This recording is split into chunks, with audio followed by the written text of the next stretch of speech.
On today's episode of Gathering the Kings, we had very limited money, but we didn't care about losing it all. Like, we could care less. Right. We just plowed it all into the company without even thinking about it. It's kind of, you totally disregard the fact that you can fail and lose it all. It's like, doesn't matter. I'm not going to fail. I just devote 100% of my energy into this and 100% of my resources into this. Yeah, I believe it that much. You are listening to Gathering the Kings with Chaz Wolfe, featuring fellow 7, 8, and even 9-figure business owners who have real battle scars from business and life, but have prevailed as the king that they are designed to be. We welcome high-performing entrepreneurs to the stage in order to reveal the real of the real on what it takes to build a successful business today. We dissect the good and bad decisions they've made along the way that give a true and accurate picture of the journey of success and how you too can get there. Through this dialogue, you will learn the value of growing your network and surrounding yourself with power players and kings like today's guest. Grab your pen and notebook because we're about to dive in. All right, everybody. This is Chaz Wolfe, Gathering the Kings podcast. I've got Rick Kostick here on the King stage. How are you? I'm doing great. Thanks, Chaz. Great to be on.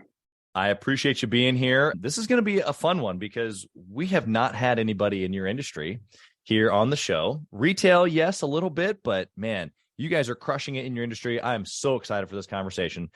Rick, tell us what kind of business that you have, brother.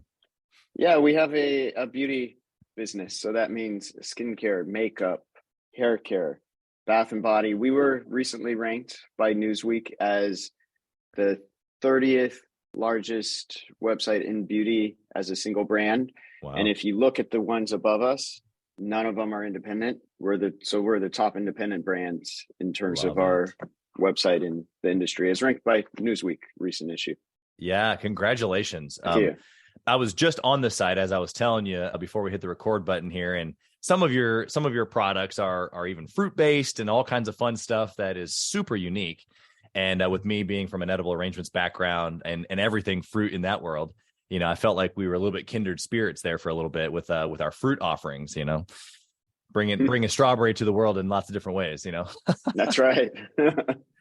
Well, Rick, I want to know, before we get into your story and kind of how you built this business, and your background is just so unique to me, which I love how it's going to all come together for the listener here. But I want to know why first. What are you doing this for? What's the bigger picture? Why do you push so hard? You've obviously had some immense success, but you're still at it. Why? Yeah, well, early on, the why was, and I fell into the industry because I was actually a computer coder. And I did websites back in the day and did a website for a salon, and that's how I got into it. But I met my current business partners because we looked at the industry, and this was back in 2003, 2004, and we saw all these ingredients used in products that just you don't know how to pronounce.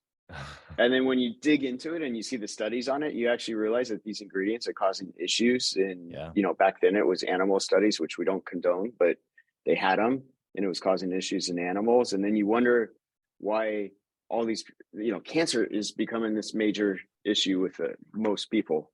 And the problem is that people didn't care what was in their product, and they were just using and trusting the big companies that were producing it.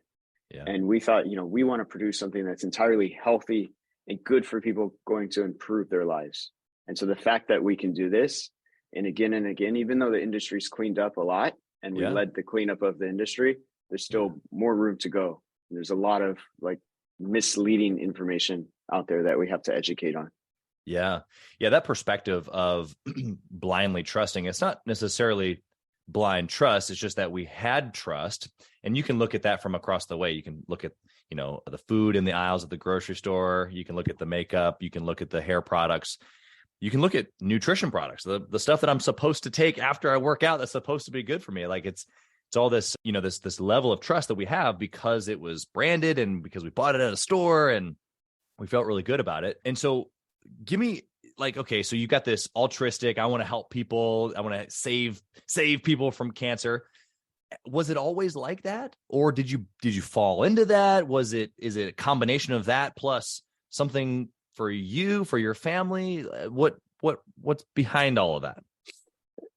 That was from the beginning of this company. I would say, every company, you need a mission. You can't really drive yourself forward without a mission. You need something to align yourself behind. And later that becomes even more important because your staff needs something to be aligned behind, and then your customers to align behind it. And even your partners, like your vendors and things like that, as you bring them into your ecosystem and forge stronger partnerships, that's right, they relate to your mission too, and they support you. And so having the mission is critically important. So look, for example, my previous company, I did a hair company when I was doing the websites, and I met a salon owner and we started a company together. So the hair company, our mission was really just to provide hair care for teenagers, because we saw that teenagers didn't have any hair care options and they had money. And that was, I would say that mission is not as strong as the current mission.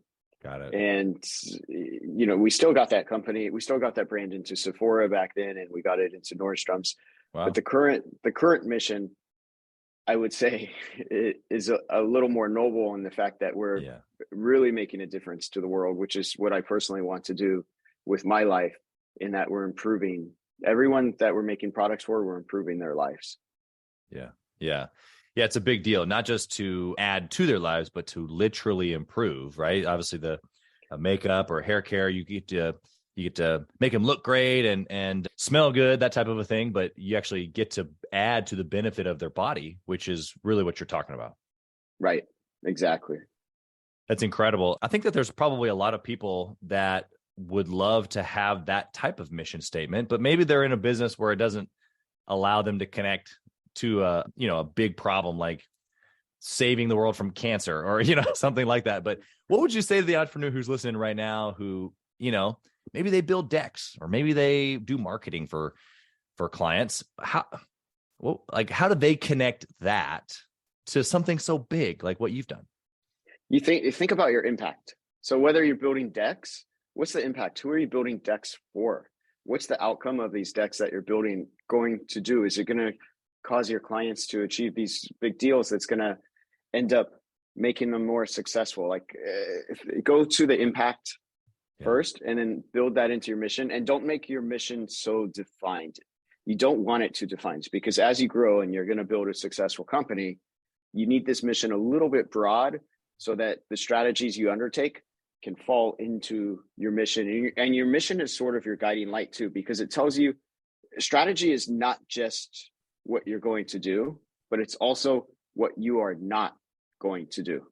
Yeah. So for example, who makes the lighters, they make razor blades. They knew they were really big on molding plastic and metal together. So they're going to play in that field. They're not going to go out and start making furniture, for example. Right. So, or like IKEA is not going to go out and start making high-end furniture. They know they play really well in the low-end furniture. It aligns to their mission. So like us, with our mission to improve the lives, we're not going to do anything in conventional cosmetics. We are never going to make a product that is going to have these chemical ingredients in it just because we want to compete with the big guys on the mass market. That's not aligned with our mission. We're not going to do it. So strategy is also knowing what not to do. So when you form your mission defines your strategy. So the mission is critically important, and you can have a mission no matter what you're doing, whether it's building decks. Just look at the end result that you're doing, and it helps. It becomes this guiding light for you and your company and all your stakeholders. Yeah, you're 100% right. Have a client of mine who builds huge water features, a couple $100,000 water features, and a recent conversation a couple months back around, coming recession and discretionary income and how maybe a $200,000 water feature isn't necessarily high on the priority list.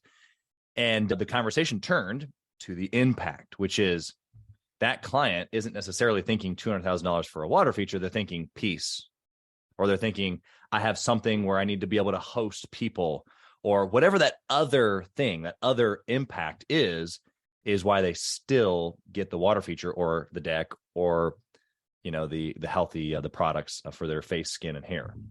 Right. And they're improving lives. They're doing water features, which is improving the happiness of the world.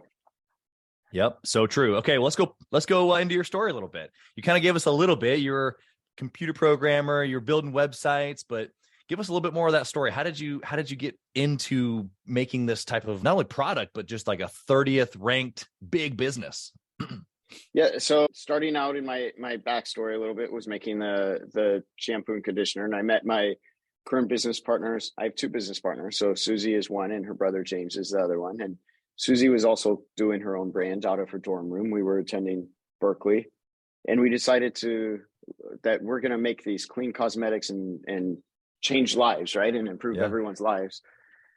And then we went out and we tried to train the contract labs, because that's what you did in beauty is you work with a contract lab, and there's various contract labs. They tend to be family run across the US for the most part.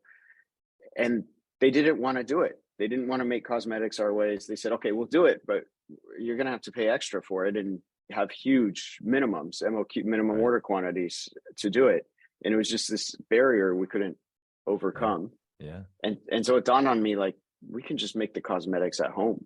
We know what we're doing. We know how to combine the ingredients. We've done all the research, all the study. We weren't formally trained as chemists, although chemistry is something I align to. My parents are chemistry majors. I did well in chemistry and understood it very well, but it's not like we were formally trained in, how to make cosmetics. And my business partner, Susie, was the same, but we did know what we were doing and we knew how to make skincare. And so we made skincare in our home. We lived together in Napa, California, and we just made 21 skincare products. And then we started selling them to retail doors back then in 2004. And we got one big customer, which gave us our break initially. Yeah. Well, so, I mean, you just gave us like a very fast forwarded version of a lot of success. And so I appreciate this, the overcoming, right, of having this huge barrier entry. I think most people would just, give up, quit. It's too big. I can't handle it. Or it's just not meant to be, whatever their thoughts are. But you didn't. What were you and Susie thinking in that moment where you were just like, no, let's just do it ourselves? Obviously, it was just another thought for you. But was there any gumption there of like, no, we have to do this. Like, we can't let them beat us, anything like that? So being an entrepreneur is doing something with total disregard to your resources. That's right. Kind of what entrepreneurship is. You care less about what you have, or if you have enough to do it, you just do it. And so we knew, okay, I don't have enough money. I can pay these labs to do these products. That's not going to work, but I'm still going to do it. So I'm going to figure out a way. So we go to our local co-op where they sell bulk organic products. It was Rainbow Co-op in San Francisco, and they sell all these bulk ingredients. And we started buying all the bulk ingredients, which is great for skincare, because skincare is made out of, we made our skincare out of food products, and they were selling all the raw organic food products.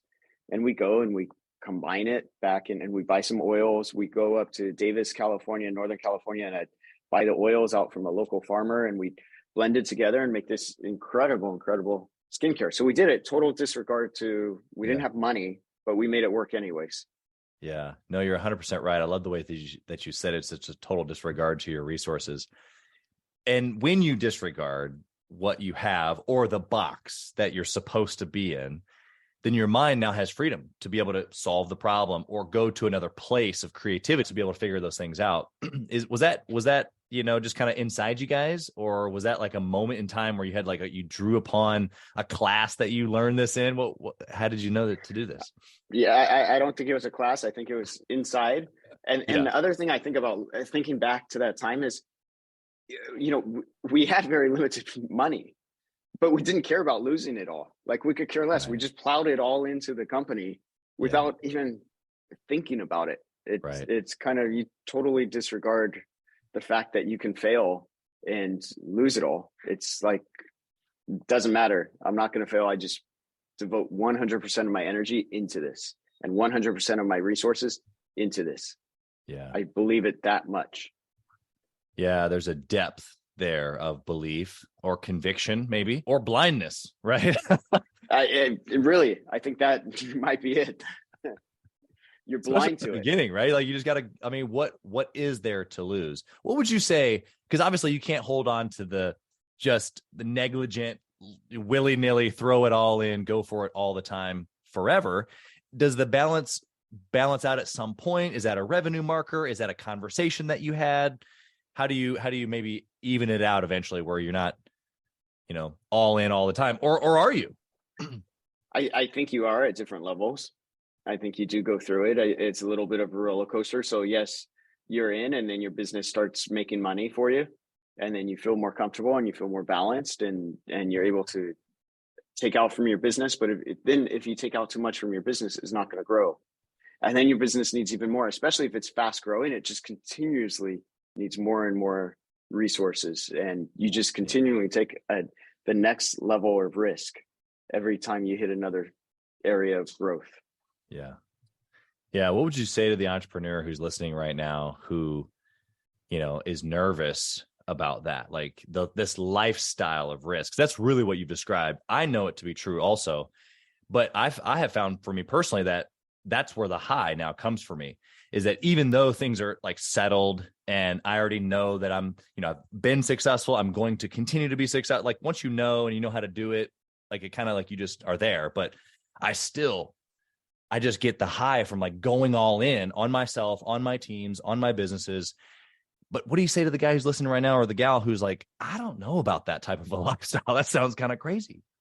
If you think about it, and think about the most successful entrepreneurs out there, they've taken a lot of risk. It's about how you manage that risk. It's not about reducing the risk, because the risk will not reduce. It's about learning the techniques to manage it. So for example, I do a lot of mindfulness. I find that mindfulness allows me to handle a lot of stress and not really affect me, because I can't control the things around me so much, but I can control my response to it and the way I internalize it and my mindset to it. And so I focus on growing myself so that I can remain calm when everything around me is turbulent. And that is where you should be if you're cut out to be an entrepreneur and you want to be an entrepreneur, that's where you need to be, is about changing yourself. So in a sea of turbulence, you can still be the rock and be the calm. Yeah, that's so good. What practically have you done to be able to get there, to be the rock, the calm? I would say it's a lot of personal growth and continuous education. You have to continue to sharpen the saw, as Stephen Covey has said.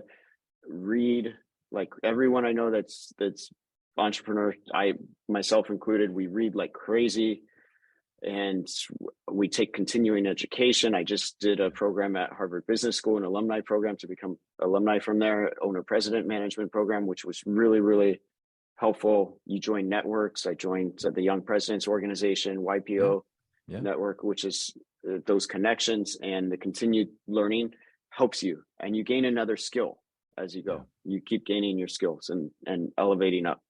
Yeah. It's a never ending game when you really think about it. It's just like you said, you just go to the next level, up and up and up. And sometimes it's another person or a class or a resource or an experience, that takes you to the next level.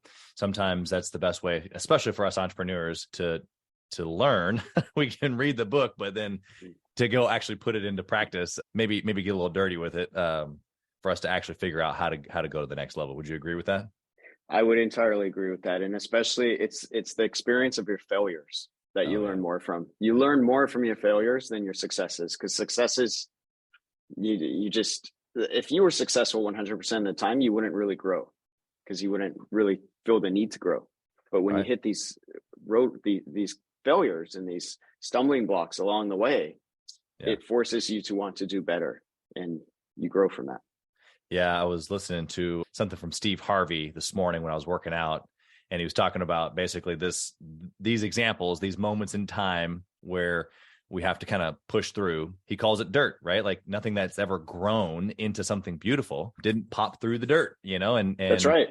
You got to have dirt for nutrients, and you got to have the dirt for the learning and the experience. All the things that you just said is exactly what Steve was saying this morning as well. So I think it fits right in. I'm going to use this to parlay right into your experience as far as good and bad decisions. I want to know of a good choice that you've made in this business. Super practical. You do it over and over again. What can we learn from you? The good choice, I can tell you bad choices all day long, but the good choice I did was, I would say, the number one thing you have to be in business to succeed. And I do a little bit of angel investing and mentoring to other entrepreneurs. And so I've seen this in other entrepreneurs where it hasn't worked, is the tenacity and the persistence. You have to not give up. That's like a kind of a trait that is a must-have as an entrepreneur, is never give up. Your persistence and your tenacity will lead to success, because you're going to have times when you feel like you've made mistakes and you've lost it all, but you continue, and there's actually a way to solve everything. Yeah. Well, what is that moment, or what was one of those moments for you where you thought you had lost it all and you pressed on anyway? I can give a recent one. Was with COVID, for example. You know, we had retail doors. We had 16 of them. And we also had a fair amount of B2B business, so selling to other brick and mortar retailers and distributors around the world. And when COVID hit, it's like there's no more traffic to your retail doors. There's no more traffic to the retail doors of the businesses you're selling to. You can't ship so easily around the world to your distributors. And so it's like all of a sudden we went from where we've been profitable for decades, or, you know, almost, well, we haven't been around for decades, but for over a decade, almost almost to going negative. And we're self-funded. We never went out and got funding. And so it's like, there's only so much money that can get around. And so that was really, really tough. I would say that was the toughest time in my career to get through. And, you know, we're still coming out the other end of it. And the most important thing, the most important trait that helped us get through that is just the tenacity, just staying in there and knowing that we are going to find our way out of this. We're going to find the right people that are going to help us. We're going to find the right strategies that are going to take us through this. Yeah. You said earlier something that it aligns with what I think about persistence, is you had already made a decision to win. and you said it a little differently a few minutes ago, but basically, if you've already known ahead of time, before COVID, before insert whatever struggle, if you already made the decision that I'm going to figure it out, regardless of whatever resources I have, to your point, then that stick-to-itiveness, along with the creativeness that your brain gets forced into in that moment, because you've literally shoved it into a non-box, so you got to figure this out, it forces you to figure it out. And you did. You're still alive. Here you are. The company didn't die. You didn't die. Like, here we are, you know? And we're actually stronger from it, because we changed around our strategies from that. So we realized what we weren't good at and what we were good at. And we knew we've been doing fulfillment for a company ever since the beginning, you know, with our own warehouse and shipping out packages and things like that. And we're really bad at it. We're really bad. Like, we would take weeks to fulfill orders. Our customers would be upset. Our warehouse was not efficient, and we would be very, you know, probably take 2 to 3 times as long to ship out a package in terms of the cost of labor as a professional.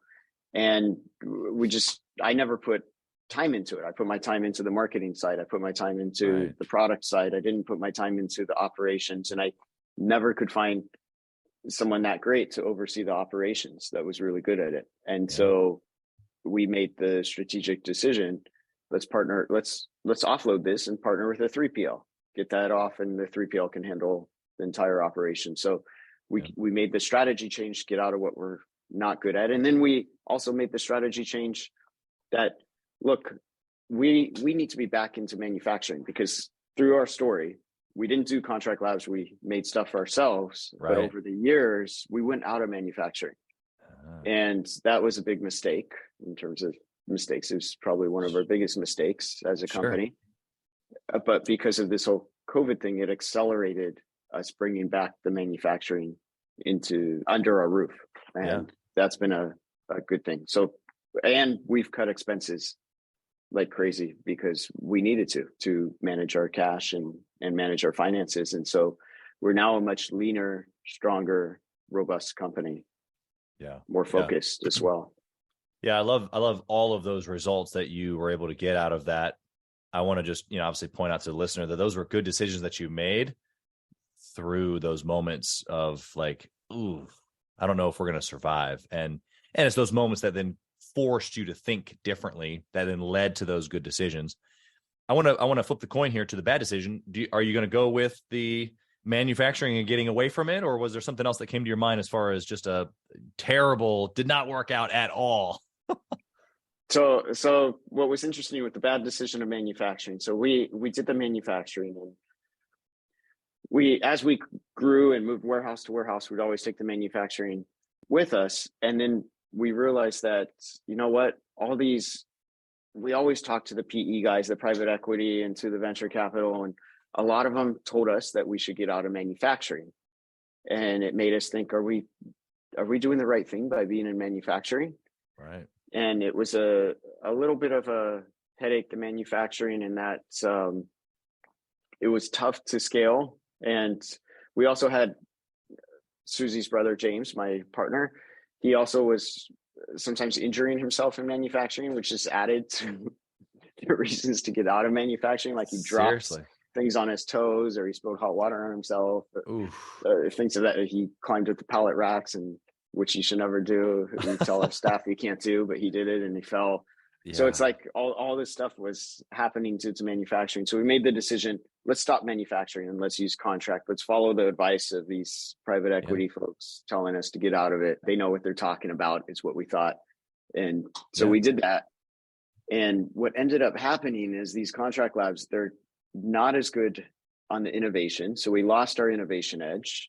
We actually trained them how to do a lot of the innovation in the clean space, which then you notice there's this, in my industry, there's this rise of clean beauty brands. You have hundreds of them rising up. They're all using the contract labs that we moved to, that we trained on how to preserve, how to emulsify, all the challenging things around clean beauty that we trained on, they were doing.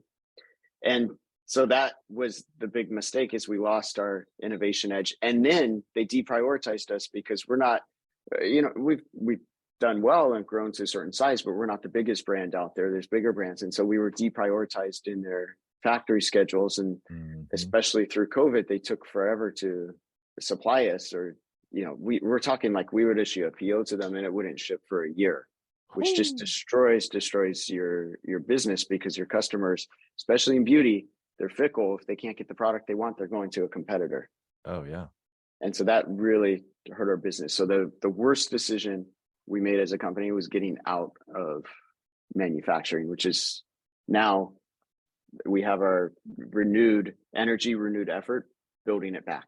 And we will become the biggest clean beauty manufacturer in the world. That's what I aim for us to do. And again, it's about that mission, improving the lives of people. So not only are we manufacturing for ourselves, but we're also manufacturing for other brands as well. So not just 100% pure.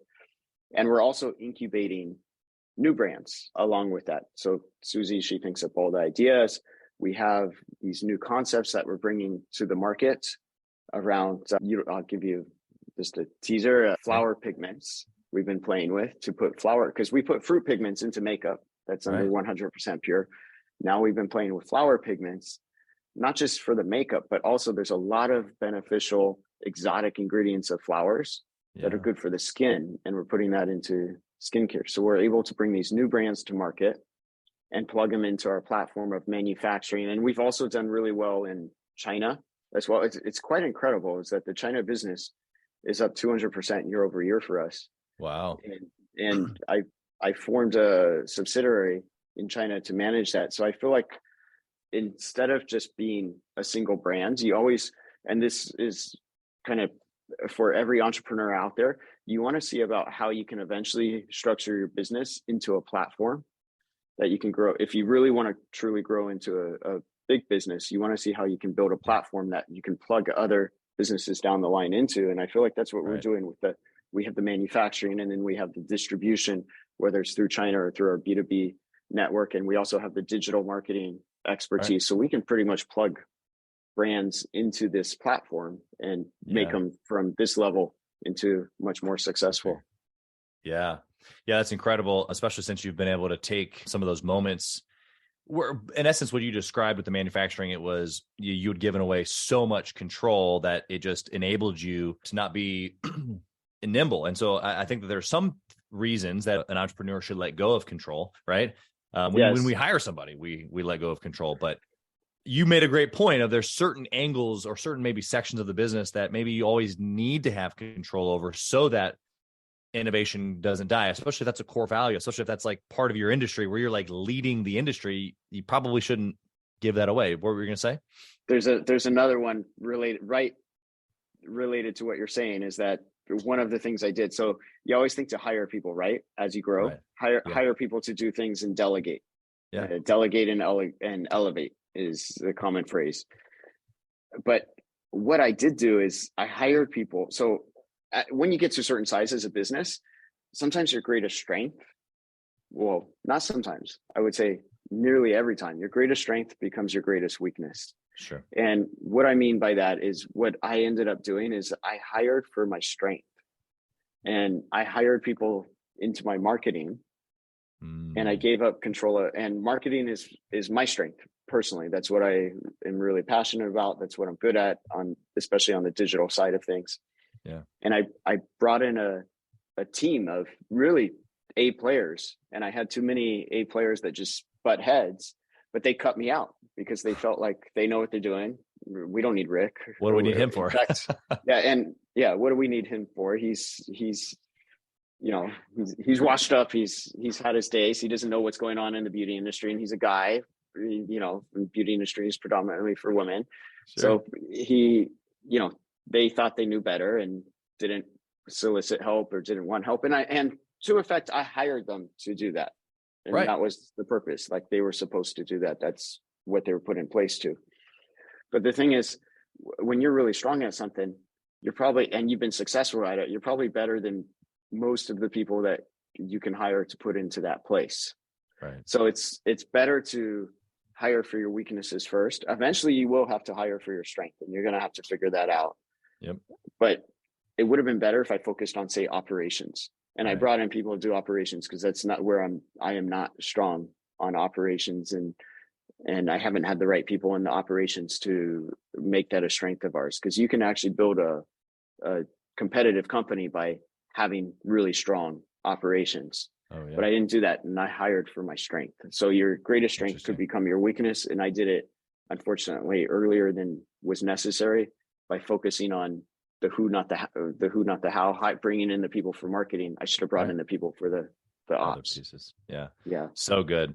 What today, Rick, do you follow, if anything, a process, maybe a 4-step plan or whatever, but around making decisions? Something comes to your desk today. You've obviously kind of made it through the ups and the downs. You've been successful. How do you operate into decision making today?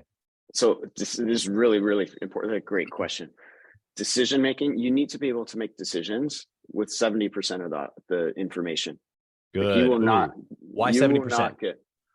Because otherwise you'll take too long. If you try to get all the information or try to get to 99% so you make the right decision, you're not going to move fast. I think about it like this. Like, you think about real estate and brokers, or people buying and selling companies, people buying and selling real estate. How do they make money? It's the number of deals. It's not the amount of money on each deal. So the same thing with decision making. If you are right 60% of the time, you're going to grow. But if you're making decisions one after the next, after the next, after the next, after the next, and you're still right 60% of the time, you're going to grow faster. So it's about the speed of decision making. It's not about being right 100% of the time. Where you want to master is getting that 60% right with a limited amount of information. That's what you need to focus on, not on trying to get 100% of the information. Yeah. It's so interesting. I mean, obviously I've heard speed is your friend, speed is the new currency, like all of these things, right? But as you were saying that, what it made me think about is there are a lot of times, usually in the fall, I'll go elk hunting. My dad and I go out somewhere west, and we're bow hunters, and we're hunting for elk. And so in the summer, I'm shooting my bow, trying to really just dial it in, make sure that I'm confident. I'll hold it back for, minutes and minutes just to make sure my back is strong, and just all the things that way when you're in the moment, you're good. Like, you don't want to destroy that one individual moment. Right. And so I liken that to the decision moment that you're talking about. and all these preparations that you can do ahead of time. But in the moment, sometimes you don't have this clear shot and all this time to prepare and be able to breathe all the way in and all the way out. Like, it's just not perfect like that most times. And so a lot of times in my practice is I will pull up, find my site, and let it go. Like, it's not perfect. It probably is not going to be like, as long as I'm just there. And that's how I'll practice a lot of times, is what you're saying. Can I be pretty close most of the time with only a split-second decision? Like, pull it up, aim, fire, right? Mm-hmm. And not taking my time and not breathing and not making sure that everything's perfect in the air and this, that, or the other. Because in those moments, it's if you can maximize that, because it's going to happen over and over and over again. If you can maximize those moments, what you're saying is that you win. Would you like to add anything to that? Yeah. And also it gets a little more complex when you're making decisions with other people or with teams. And if you're the CEO, the founder, and you're making the final decision, one of the best practices I find is that you wield a lot of influence, whether you think about it or not, and you're going to sway people. So You never want to speak first. You always want to speak last. So you get out from all your people. They're allowed to talk their opinions and how they feel and how they would decide. And then at the end, you make your decision, but make it clear to everyone that they may not agree with your decision, but they need to support it at the end. And they can't come back afterwards. Once the decision is made, it's made. You had your chance to speak beforehand. You can't have held something back during that discussion and then tell me after the meeting, walking down the hall, that you had this other thought. That's like, no, not allowed. So decisions need to be, you make them final and you speak last. Yeah, that's so good. The speaking last piece is very difficult, but I agree with you. And also too, I love what you said there, because if you set the expectation of like a decision's been made, we're not going to come back on it, then what that does is it firms up the aim, the mission that you've already described several minutes ago. It's like, man, no, this is where we're going. Here's the decision that we made. Boom. Like, we pulled the trigger, like it's done. Like, we can't go back. And that's a culture. That's a thing, like where we all came together. Rick made the decision, and now we got to go, eat our cake. And that's a stick-to-itiveness. That's a persistence thing, which you've already discussed with us. How did you go about building that as far as like the culture, the expectation, finding those people that agreed with that? Like, give us some insights there. I would say that's one of the more difficult things, is finding the right people. And the other good thing about that with COVID is that everyone remote in COVID, and it made me realize, I want to build this world-class, high-performing workforce. And now that everyone's remote, and we've gone remote for the most part, there are a few people that come into the office, myself included, but we can now, our talent pool has just increased dramatically. And we're based in Silicon Valley, so our talent pool was very, very small. We were competing with tech companies for talent, which is not where you want to be competing for talent, especially as a beauty company. Yeah. And so now with this greater pool for talent, it becomes a little bit easier. It is a little bit, I have not mastered this side of it in terms of getting the right people, but I have learned a few things. And one is setting the expectations up front is really important with everyone, because that way, at least you weed out the people who don't want that kind of high performance, high demanding work, because we're building a high performance team, which means that you got to work hard. If you want to work with us, if you want to be with us on this journey, it's not an easy job. It means hard work. A players like to work with A players. If we bring on board B players or C players, our A players are going to leave.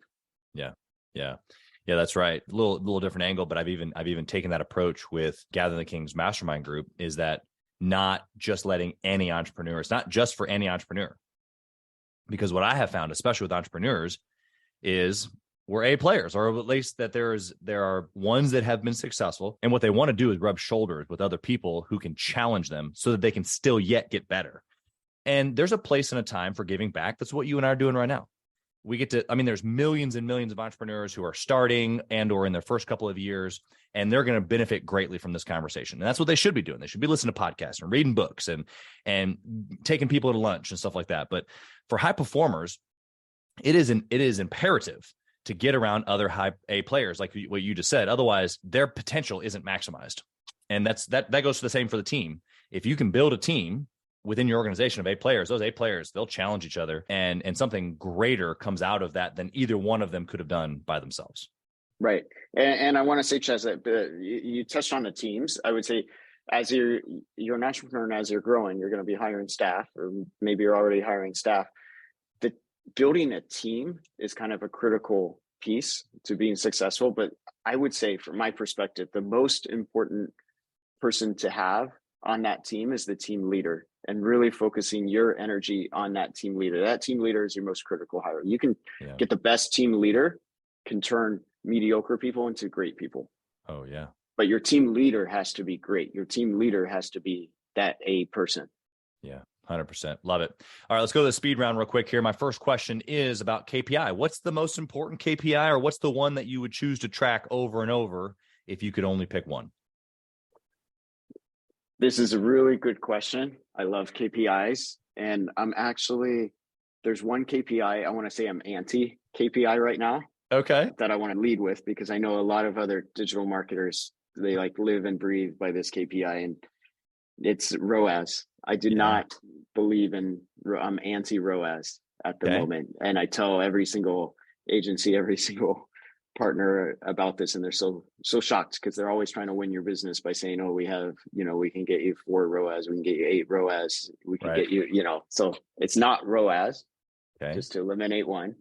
But I would say the most important KPI for the business as a whole, this is a really challenging question, because I have it for different pieces of the business. I don't know if it's trees we plant, because we plant a tree with every order. So that's a good KPI. Because cool. The more trees you plant, then the more orders you have, and the business is successful. So it might be, as for the business as a whole, like the number of trees we plant, for example. But I think ultimately our top KPI that I use as a company is the Net Promoter Score, the NPS. Ooh, yeah, very good. And I not able to apply this across the board. I can apply it on our website. I can apply it in our retail doors. It's a little more difficult through channels like Amazon and your B2B. But this is the KPI I go to, because this shows me how well am I delivering on my mission to my customers. Am I really improving their lives? Are they feeling it? Are there things I'm doing that I need to change? So I really love the NPS, because you hear from your front lines direct coming back. Yeah. Do you guys do that through surveys, through reordering tactics? Tell us just a smidge there. Yeah, we just use an app for now. We're using Stamped at the moment through Shopify to measure our NPS score, and that's been working fairly well. And so customers, it's a very quick question: how likely are you to refer, your product or service, so like 100% pure, to a friend? And they rank it from 0 to 10, and depending on how they rank, you end up with a score around that. And then they can write like a sentence or 2 feedback, which I read every single one of those. And it really helps adjust my decision making. Yeah, 100%. Yeah, referrals obviously are the lifeblood, and every business can understand that, whether they have a net promoter score or not. It's, are you getting referrals? Yeah, that's the easy way to say it. What book would you recommend, Rick, for a business owner trying to grow? I'll recommend a book, but also I want to recommend, because I touched on teams, there's a case study, a Harvard Business Review's case study, Project Oxygen. I recommend reading this case study. I read it when I was at Harvard, and it was Google spent $20 million on this case study. And this is where they found out the benefit of team managers and how important the team leaders are to a team. So I recommend that case study. It's called Project Oxygen, or you can probably Google it and find some material around it. And then books, a related book actually is John Doerr is the name, and his Measure What Matters is the book. And it's how he created the OKR system, which he brought to Google when they were 30 employees. Wow. And Google used the OKR system, and objective key result is what OKR stands for. And now a lot of companies use this to help set your goals, and you set these aspirational goals. That's the difference with the OKR system and with like your regular KPIs, is your OKRs are very aspirational. Yeah. So it makes you 10x yourself, and it gives your staff and your team to 10x themselves. When you're thinking about a 10x goal, and say you only achieve a portion to that goal at the end of the day, that's still a lot more than if you set your bar a lot lower with a regular goal. Yeah. Yeah, I love that. There's some limiting beliefs around not wanting to disappoint yourself without setting those really, really big targets. I love it. What do you think about intentionally networking or masterminding with other entrepreneurs? Necessary thing. Absolutely necessary. And you should always get yourself a mentor. Be a mentor is giving back. So be a mentor, get a mentor. Coaches. I've worked with a coach. I'm in the middle of not working with a coach right now, but usually I have a business or personal coach to help you along that journey. Being part of networks. I'm a member of, Young Presidents Organization, YPO. So whether it's EO, YPO, or there's other organizations to join in your industry, highly, highly recommend, because it's the strength of your network is, I would say, is entirely aligns with the strength of your business growth. So the stronger you get your network, the more successful you're going to become. So really focus on building your network. It's huge. Huge. Okay, I got one last question here for you, Rick. You ready? Yes. If you could whisper in the younger Rick's ear, what would you say? Wow, that's deep. That is a really deep question. If I could whisper, tell me something that could potentially change my whole course of future, what would that be? I would say this. I know what I would say. Trust yourself. Believe in yourself. And the reason I would say this is because confidence is a very, very important skill or belief to have in order to achieve success. You have to have confidence in yourself. With confidence, you can achieve anything, but you need that confidence. So, and there are times in your journey where your confidence, because of the mistakes you make, like when COVID happened and all the retail stores I spent money building and put a ton of energy in, started, going the opposite direction. It's just wipes away all that confidence. You're like, wow, I was really bad. I made some really bad mistakes. Right. And it's hard to get back that confidence, but you can get it back. But if you could maintain that confidence your whole time, you can achieve even greater levels of success. Yeah. So good. You have been extremely valuable here today, not only to our listeners, but to me. I just really appreciate everything that you've given. How can the listener find you, Rick? Whether they obviously, please drop website. How can they shop from you? I want to know that, and maybe some different unique things that you can promote there, but also how can they find you as an individual? Maybe they want to reach out and pick your brain. Yeah. Thanks, Chaz.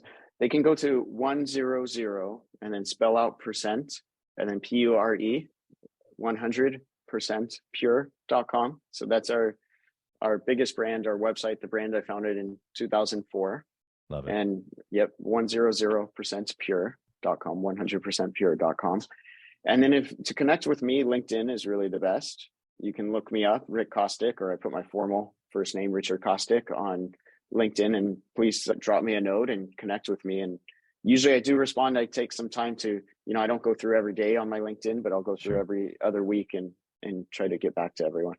Yeah, really, really appreciate that opportunity. We'll put the website, obviously your LinkedIn link as well in the show notes.